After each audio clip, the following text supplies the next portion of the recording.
So then getting then into the match card then that we had for AEW Revolution 2021, and in total then we had a total of 9 matches that were contested on the match card then, with one match again that was on the Revolution buy-in pre-show that was live streamed on YouTube for free. So that they streamed it for free on YouTube, and it may have again like been on like other again social media platforms again, again like Facebook, and well, like pretty much again, because they have the buy-in show again for free anyway, so that people can tune into it before the main card, before the main matches, the main match card again takes place. And so so again, that was quite a lot of matches, that is quite a lot of matches that again that was on this pay-per-view, which is why because again that's including, like I said, the buy-in match as well. So 9 matches does seem a lot, but like I said, all of these matches again, they all again mostly got time as well on this pay-per-view, because in total again, I think this pay-per-view again, it was over 3 hours. I think it was about 3.5 hours long. So again, that is long, but then as I said before, considering again that this was AEW's first pay-per-view of 2021, and that again they did really again want to make this a big deal as well, because again of just again, like I said, that they wanted to make this a big deal because it's their first pay-per-view of the year, and to make it a must-see pay-per-view as well. And they're definitely it was definitely a really good pay-per-view, this pay-per-view here, and that's what I'm just going to say, is that it was a really good pay-per-view, AEW Revolution, and that I'm definitely going to say, like, is it and I'm probably going to say was it better than AEW Full Gear? I'll probably have to say yes. I think AEW Full Gear, that again, that was back in November, was okay. Well, was a good, pay-per-view as well. But I think that Revolution, in my opinion, did actually slightly do better than AEW Full Gear, in my opinion. And that I think, like I said, that I agree, that I think this was one of the better pay-per-views again that AEW have had in the pandemic, during again the pandemic as well, in these strange times again that we've had, but again, like the new normal, but the new normal again that we're all facing right now.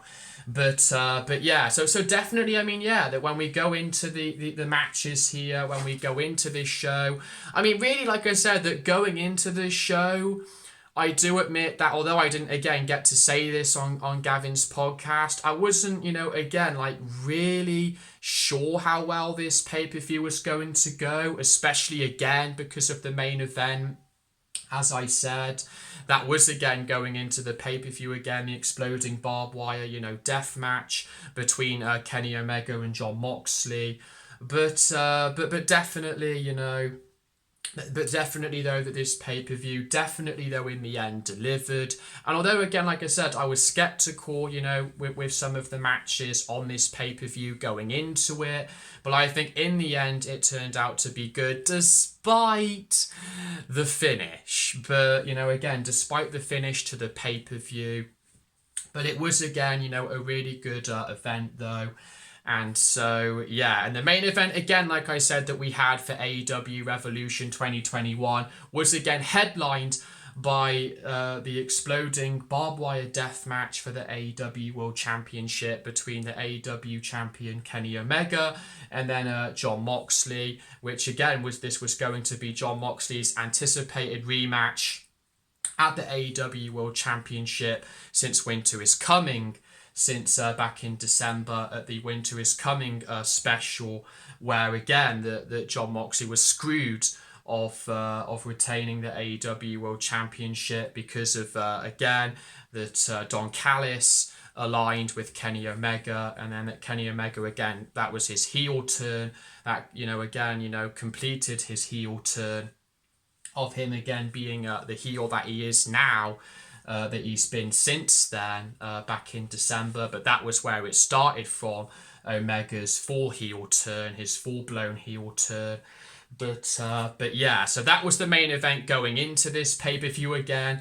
And that, like I said, I was skeptical again about, the barbed wire death match. But again, we're going to get into that as we get into it. So we started off then with the buy-in match then that took place on the pre-show, which was actually Dr. Britt Baker, who was with Rebel, who had a mystery partner in the buy-in match, which turned out to be Maki Itoa, which was one of AEW's newest signings, apparently, or I think, well, not a new signing, but she was from New Japan, I think from New Japan Pro Wrestling. So I don't really know a lot about her background. I wasn't really that sure who she really was, but again, she was, in New Japan. She was, she came from New Japan and all that. I think, some fans, probably would have heard of her. Probably again, the more hardcore kind of, fans, or again, fans again of New Japan that have seen New Japan. But she was again from the New Japan promotion, and that she was in this tag team match with Britt Baker, and that they took on the team of Thunder Rosa and Riho. And Rio here to open up the buy-in on Revolution 2021. And in a tag team match. And, there's not a lot to say about the buy-in match, really here. Other that then, again, it was what it was, really. But again, it got, 14 minutes and 50 seconds overall, though. And in the end, Britt Baker got the pinfall when she pinned Thunder Rosa to get the pinfall for her and Maki Itoa. I think it's Maki Itoa. I can't quite, again, pronounce... Again, Japanese names that well, but I think that's her name. But again, so Britt Baker though got the win on Thunder Rosa. Got the pinfall on Thunder Rosa, and then again it lasted for over 14 minutes. So again, they got again a decent amount of time on the buy-in match here. And so there we are with that. So that was again the buy-in match. And then finally onto the main match card then that we had for AEW Revolution 2021. Where we started then with the opening match of the night then. The opening match which started things off was the Young Bucks. The AEW World Tag Team title match, which was the Young Bucks, Nick and Matt Jackson, defending the AEW World Tag Team Championships against Chris Jericho and MJF, representing the Inner Circle, again, obviously. And then again, they were out there, with Wardlow. With Wardlow as well, which again, MJF's, again, his bodyguard, his just basically, yeah. So and this was the tag team match for the AEW World Tag Team titles, and then again, that this was the Battle Royal which Chris Jericho and MJF won over 2 weeks ago back on AEW Dynamite to get this match here at Revolution against the Young Bucks, because I watched a little bit of that as well. And that Jericho and MJF won. I mean, they won the Battle Royal, so they got the opportunity here. And like I said, we talked about this match, in our predictions again that we did for this. And, it would have been cool to have seen Chris Jericho and MJF win here. But ultimately, though, like I said, we all went with the Young Bucks, though. I think to retain the AEW World Tag Team titles, and that is, again, unsurprisingly, what happened. But and what I would say about this match was that it was a good tag team match here, and I think some people would say this was probably a surprising way that they started things off here for AEW Revolution. But at the same time, it definitely was interesting, and it was still, a cool way to open up everything else on, again, on the pay-per-view here. So, it was a cool match, definitely it was a pretty good tag team match here between the Bucks and Jericho and MJF.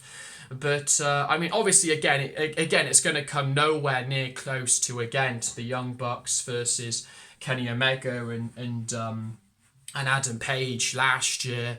back at AEW Revolution 2020 in that amazing, tag team match from last year. But again, it was never going to be that special of a tag team match. But for what the tag team match was, it was good, and that Chris Jericho, was, definitely tried in this match, and that he definitely tried to again, to go out there and to have a good match with the Young Bucks, Chris Jericho. Because again, you've got to remember as well, you've got to factor in again Chris Jericho, his age now, and again, that the fact, again, he has, again, got a bit of weight on him now. He has got a bit of weight on.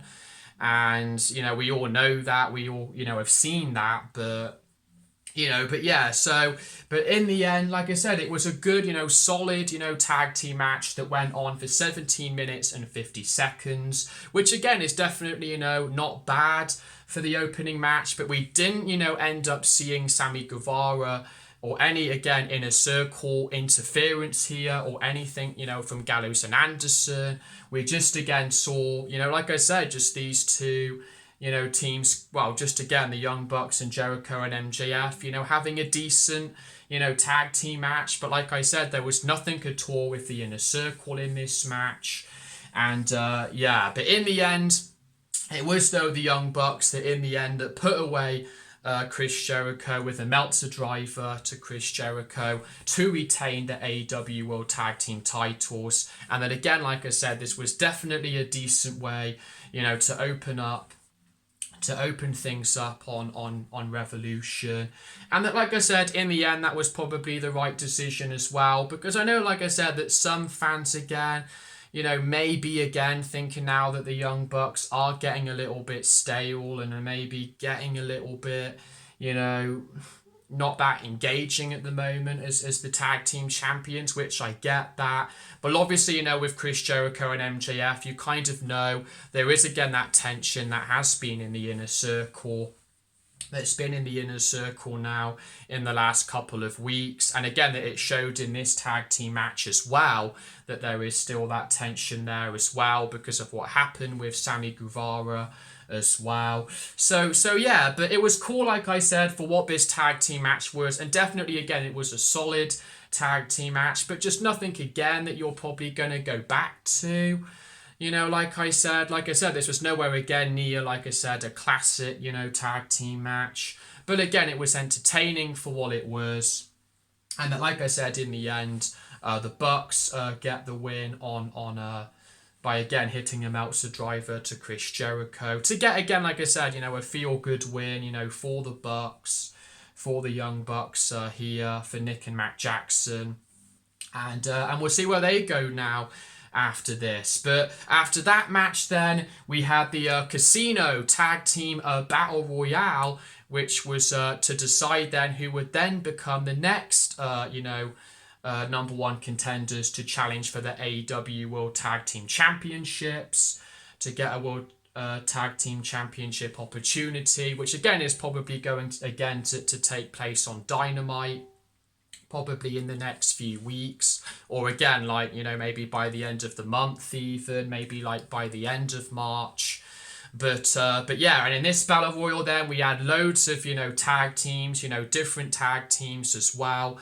That was showcased here in this Battle Royal, loads of talent as well. So definitely, again, there was plenty of talent in this Battle Royal, in this tag team Battle Royal here, featuring, again, some really good tag teams, and featuring, again, the likes of, the Death Triangle, and Jurassic Express, and Private Party as well. And again, just a lot of, again, really, good tag teams here. And tag teams, again, that you don't, again, always get to see again on Dynamite, because that, again, like some people say, that not all of these tag teams, again, get the chance to always be shown on Dynamite. So yeah, but ultimately, though, the Battle Royal in the end ended up coming down between Rey Fenix and Jungle Boy, who again, Rey Fenix was representing the Death Triangle with Pac, and that in the end it was him. It was the Death Triangle who ended up winning, while Rey Fenix eliminated Jungle Boy last, who represented Jurassic Express. But it was definitely, again, a good way, though, to close things out and unexpected as well, because I don't think that really many people really thought about, the Death Triangle, because I actually forgot. I didn't even know that they were even in this tag team match as well. But that was cool, seeing that them winning this tag team match. So I'm definitely fine with the Death Triangle winning, because I think that they've been a good team as well, Pac and Ray Phoenix. I mean, at first, again, it did again kind of feel like again they were being thrown together in this tag team to begin with, Ray Phoenix and Pac, but they've really made it a good tag team, I think, and with El Zero Miedo as well. But El Zero Miedo as well. But I just think, like I said, that they're a really good tag team, the Death Triangle, and they're a good little trio there that they've got in AEW right now. And so Ray Phoenix ended up though getting the win. Well, like I said, last eliminating Jungle Boy, and the match lasted again for over 26 minutes again, which is pretty long, for 26 minutes and 45 seconds. So there we are with that. And again, I was happy with that choice, with Ray Phoenix winning this Battle Royal, and to last eliminate Jungle Boy. But again, that Jungle Boy had a good showing as well. And, he again, they'll probably again get another shot, down the road anyway, Jurassic Express, because I reckon that they probably will, down the line anyway. But I definitely think that, the Death Triangle winning was surprising to me. And that actually, again, that I didn't think about, that, like I said before. So it was cool that they won. And that, again, that, like I said, that they will now be getting an AEW World Tag Team Championship opportunity against the Young Bucks, as we said, on a future, date. Like I said, on AEW Dynamite, probably on Dynamite in the next few weeks. So again, that'll be cool, but there we are with that. So there was the Casino Tag Team Battle Royale for a future Tag Team Championship opportunity, and the Death Triangle will be getting the opportunity there, and that's going to be fun to look forward to, because I think that again, the Bucks again against Phoenix and Pac is going to be a really good tag team match, and I think a lot of fans will look forward to that on Dynamite. So the next match we had then after that was the AEW Women's World Title match then, which this was again the tournament which they had to see who would face the AEW Women's World Champion Hikaru Shida here at AEW Revolution, where again they had an American side of the bracket and then a Japanese side of the bracket as well, like New Japan, basically, from New Japan. And in the end, it ended up being Ryo Mizunami, who ended up winning in the final against Nyla Rose. She beat Nyla Rose to end up getting this shot here against Hikaru Shida. So, yes, and in my predictions, I actually said for Ryo to win this match for some reason. But in the end, though, Hikaru Shida beat Ryo in the end. And, and to be fair again, some people said this was definitely not a bad match as well here between Hikaru Shida and Ryo as well. And Ryo as well, like it was definitely a pretty decent, women's title match for what this was. And I mean, like they both went out there. They both, again, wanted to have a good, women's world title match. And I think, but in the end, though, Hikaru Shida got the pinfall win on Ryo to end up retaining the AEW Women's World Championship, which is cool because, not cool, but, wow, it would have been interesting if Ryo would have won this here. But no, Hikaru Shida in the end is still the AEW Women's World Champion.